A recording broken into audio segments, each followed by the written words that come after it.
логично, така че трудно може да сбъркате нещо. Тук за стопанската цел, внимателно ви препоръчвам да си прочетете опътването, за втори път го повтарям, тъй като в моя случай сградата няма да се използва с стопанска цел. Тук в това поленце отбелязвам 0. Във вашия случай може да е различно, така че според обстоятелствата посочвате предназначението й. Тук в разпределение на обекта трябва да напишете колко квадратни метра е въпросният апартамент в нашия случай, да кажем 78 квадрата. Разгърнат тук в тези поленца,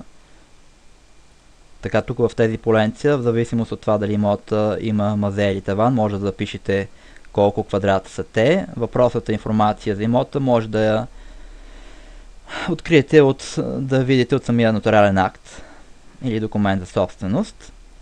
Там би трябвало да е записана тази информация. Тук да кажем записваме 5 квадрата. Тук сборуваме в това поленце, сборуваме общия сбор. Тук в тази табличка трябва да пълните общия сбор от трите елемента 78 плюс 4 плюс 4, т.е. мазе, таван и площта на самия апартамент. Общия сбор е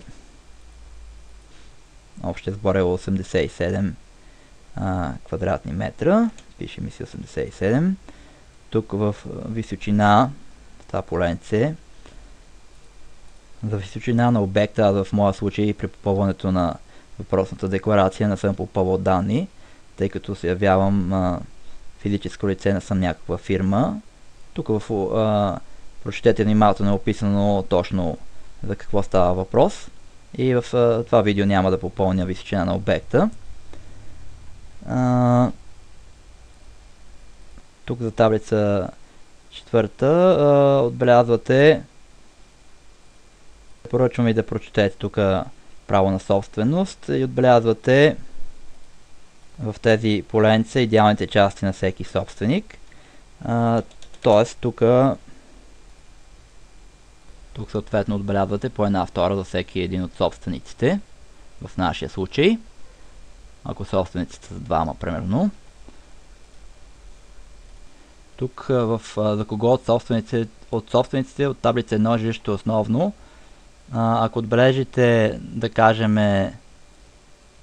за собственик номер 1, че жилището основно, съответно въпросният човек ще плаща с 50% по-нисък данък, което си е голям плюс. Съответно записваме собственик 1, т.е. C1, че жилището му основно, и за собственик C2 също отбелязваме, че жилището е основно, за да плаща и той с 50% по-нисък данък. Ако има някой от собствениците, който да е категоризиран като лице с намалена работоспособност, т.е. инвалид, от 50 до 100%, той също трябва да се отбележи, тъй като може да се възползва от допълнителни данъчни облекчения. Тук да кажем отбелязваме с Хикс. Лице номер 1. Тук се отбелязва съответно решението на ТЕЛК, неговата дата и номерът. Ще си измисля някакви примерни данни. Така, ето това са примерните данни, които си измислих.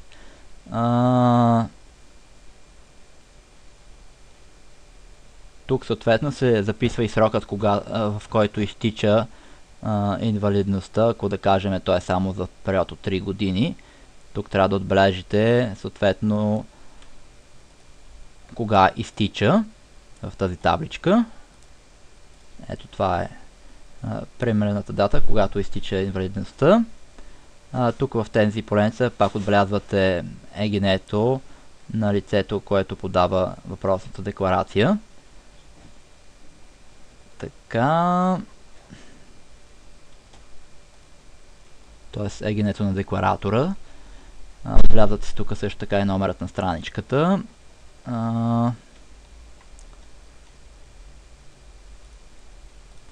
Тук тази част от документа е продължение на таблица 3, която попълвахме тук малко по-горе. Ето тук. Това е пак таблица 3. В продължението и ви препоръчвам пак да си прочетете много внимателно какво пише тук в тези обяснения и в зависимост от случаят да попълните информацията, така че тя най-точно и коректно отговаря на истината. След като прочетете тук какво пише, в зависимост от това какъв вид е сградата, отбелязвате.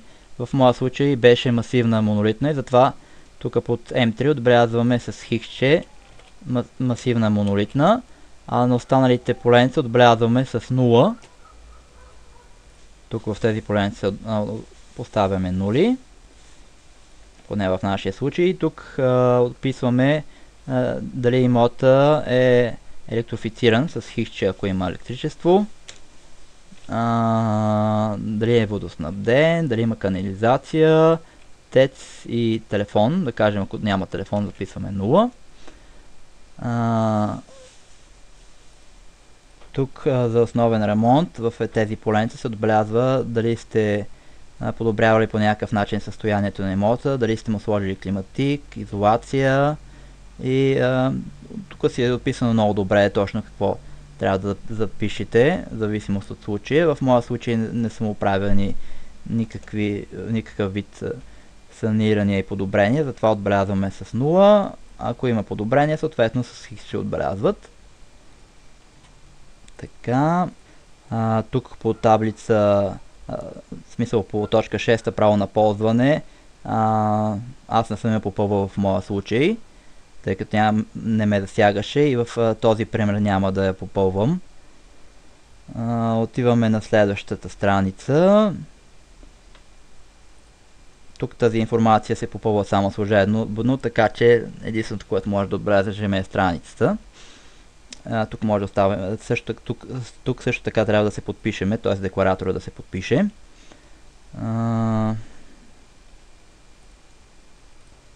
Тук тази страничка аз не съм я попълвал, тъй като тя се попълва само от предприятия. И затова и в това видео няма да я попълвам.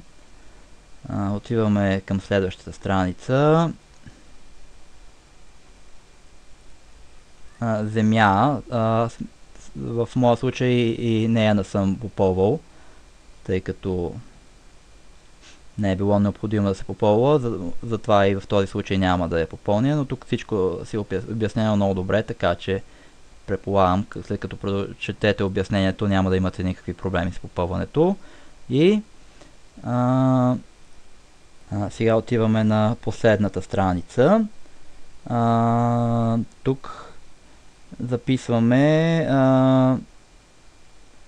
какви документи прилагаме към въпросната декларация по член 14. Да кажем, тук може да запишете удостоверение за наследници. Задължително да отбележите и някакъв вид документ за собственост, да кажем нотариален акт. Така, нотариален акт. Също така, ако сте инвалид и сте отбелязали това в въпросната декларация, трябва да отбележите и ТЕЛК.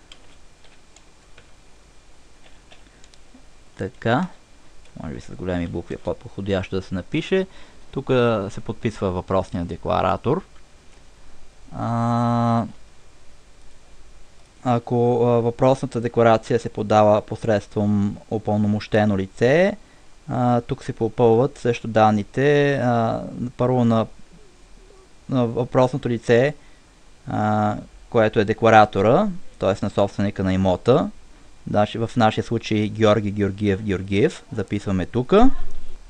Както вече казах, въпросните данни най-добре е да бъдат преписани от лична карта, за да няма грешки. Тук записвате ЕГН-то на лицето в това поленце. Тук записваме граждан на коя страна е. Да кажем в нашия случай България. Пардон. Така. Адресът за кореспонденция. Съответно тук записваме град София, улица, ЖК, данните от личната карта, както вече няколко пъти казах. Попълваме тук в тези поленца. Така, тук попълних данните на собственика на имота. Тук се попълват данните на упълномощеното от него лице, което да подаде въпросната декларация. Въпросните данни, както и казах и преди, могат да се намерят и да се попълнят най-точно, гледайки от личната карта.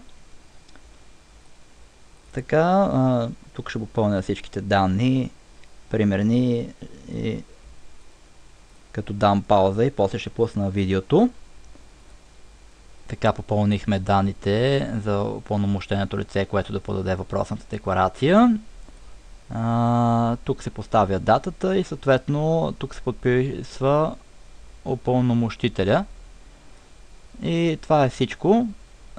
Пак повтарям, препоръчвам ви, за да не се допусне грешка, да се консултирате с служителят, който ще ви приеме въпросната декларация, в зависимост от случая. Данните, които може да се наложи да попълните и документите, които трябва да подадете, може да са различни. Надявам се видеото да ви е било от полза и успех ви пожелавам. Чао от мен!